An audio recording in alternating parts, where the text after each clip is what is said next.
Hey you guys, it's me. I know it's been a while. Um oh, it's been a while. But today I am 35 weeks and 5 days. Phew. All right.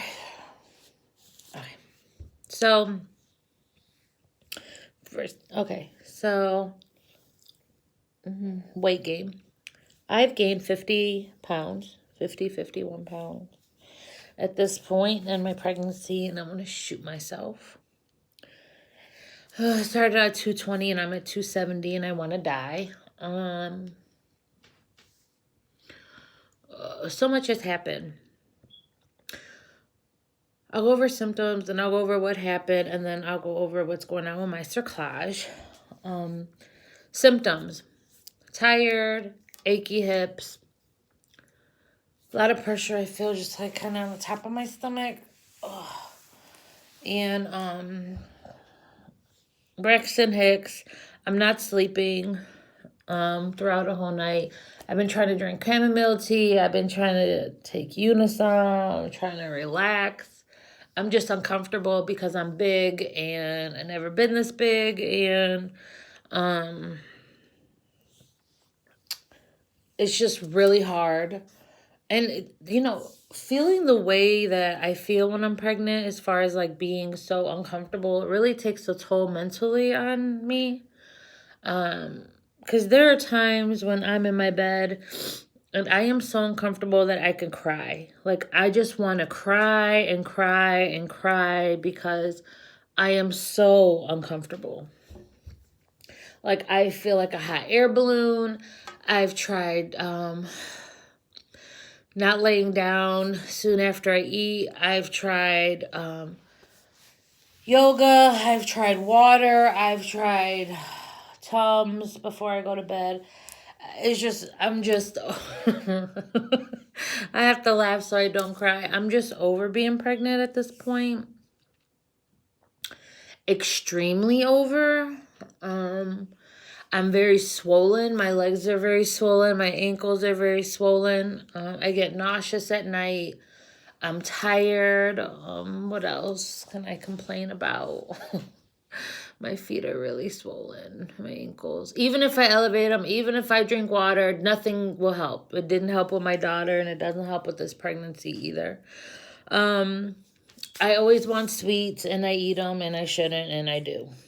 That's that. Tired. Any other symptoms? Trying to think. My stomach is just very, very tight a lot, and that's uncomfortable. And another symptom that I did not have with my daughter is my toenails are extremely dry, brittle, breaking. Like, I don't even want to go, I keep my nails done, but I don't even want to go get a pedicure because I feel like they will look at my toes and think something is wrong. It's like, I don't know what happened, but they are extremely brittle and falling apart. I don't know what's wrong. I'm so tired.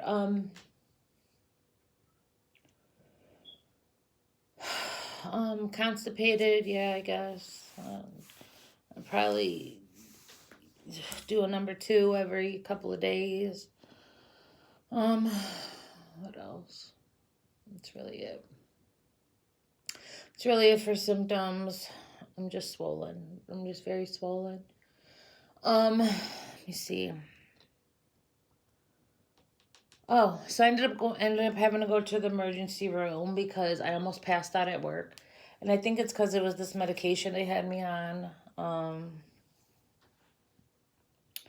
And I don't know, I just get really, really hot flashes a lot. And I told the doctor about it, and I don't know, he kind of just says, deal with it as best that I can, but it got really, really bad. And so I think it may have been the medicine that I was on, so I quit taking that. But anyway, they had to come get me in an ambulance at work and take me to the hospital. And that was like at 33 weeks, I would say. 33 weeks pregnant. And while there, they said I was a little dehydrated and whatnot. And they checked me for all this stuff and it was fine. And then this random lady comes in the room and she's like, hi, my name is blah, blah, blah. And I have been reading your chart and I heard that you were here. And so I wanted to come talk to you. So I'm sitting there like, okay, hi. And she's like, I've been looking at your file and I am so intrigued by your file of your cervix. So I'm like, oh yeah, okay.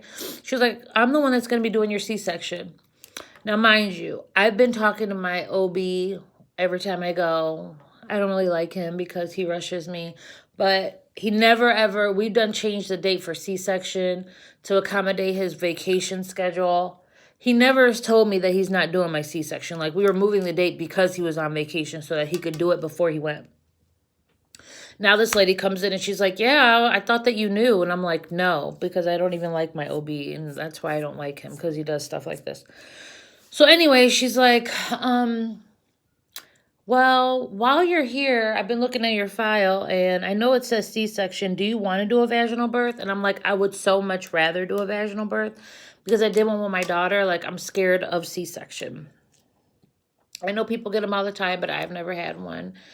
And I'm not very comfortable with it. So she's like, can I look at your cervix and see if I think I could take your cerclage out? So I'm like, yeah, you can look to see. So she goes down there and she's like feeling all around. And I'm like, oh my God, I can't breathe. I'm in pain. And she's like, okay, well, you're dilated 1 centimeter and I could definitely get your cerclage out and you can do a vaginal birth. I'm like, really? She's like, yeah. She's like, let me go get the okay from your doctors and we're going to go ahead and change your birth plan and we can take out your cerclage in 3 weeks and we'll monitor you, see if you go into labor. And then at the latest, on February 17th, which is when I'm supposed to get my C-section, she says she'll induce me if he doesn't come by then. I'm like, oh, hell yeah. So she goes, she gets the okay and everything, and they set up the date. So I get my cerclage removed in 2 days. On Wednesday, I get my cerclage removed and see if I go in there. Y'all, I hope I go into labor like so bad. Like, I want to have this baby like so. I am like, my stomach. So like, I don't know if that he's low or that my stomach's big and I'm just not used to this. But I cannot even sit with my legs together because my stomach like sits on my legs and it's like so uncomfortable that I have to like have my legs like open because my stomach, it just is extremely uncomfortable and it doesn't feel right to me for my stomach to sit on my legs because like it never has before. And like, I don't like it and it gives me anxiety. So I'll be getting my cerclage out on Wednesday. I went and got my COVID test today. And then I go in on Wednesday, I think at 12:30 or 1:30 and get my cerclage taken out. And then I guess she'll let me know how long they're going to keep me to monitor me. And my kid's father will be there with me. But yeah, that's like it. So I am like dying. I need to go wash my hair, obviously. I am like, cannot wait to have this kid. I'm so over this pregnancy beyond me. And like, I'm not going to make this too long or too personal, but I am like, I was at a baby shower yesterday. Oh yeah, and baby movement. So like the baby's been moving, quite a lot. But I would say yesterday he wasn't moving that much. And then through the night, I really didn't feel him. And then today I felt them, but it's just not as much as normal. Now, I've been to the doctor one time during this pregnancy because I felt like the baby wasn't moving a lot, and it turned out to be fine. So I don't know if I should say something because I have my doctor's appointment on Wednesday, or if it's just that he's run out of room and so he can't really move as much. I know he's head down and all of that because we checked all of that at my last appointment. But I don't know. It feels weird. I don't know. I don't know if I should just wait till my appointment on Wednesday and let her know. I don't know. I don't want to think about it too much because then it starts giving me really bad panic attacks, and I don't like that. But this pregnancy, I made it through. I had a terrible summer, and dealing with my kids, but going to be kids, my daughter, and then now my son's father, and I aren't together. And so I bought this house thinking that we were going to be together, and we're not. So I'm here by myself with just my daughter. And then my son is coming. And it has been terrible. Like, this has been like the most hardest thing I've ever had to go through, and I'm pregnant. So, excuse me. Being single, being high risk, having the problems with the cervix, always feeling like I'm going to go into labor, dealing with a breakup of a very long time, because me and him have been together for 15 years, I don't know. And I had to call it quits. And unfortunately, people will show you who they are when you're pregnant. And you just have to believe them and stop thinking that you know otherwise. But dealing with that, dealing with living by myself, being extra big, doing homeschool with my daughter, being mom, things that regular moms do, but that we don't really talk about because it's so hard and we feel like that's something that we should just be doing anyway, or other people feel like it's something we should do anyway. That shit is hard. I'm not gonna fucking lie.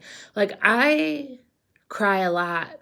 I cry a lot. I don't know if it's because I'm pregnant or because life is just hard, but like cooking, cleaning, taking care of my daughter, making time for my daughter, making time for myself, doing homework, not spazzing out on her, keeping my peace, trying to journal, trying to pray. Like, it is so hard, and I have done it through this pregnancy, and I don't want to get emotional because I feel like I'm about to.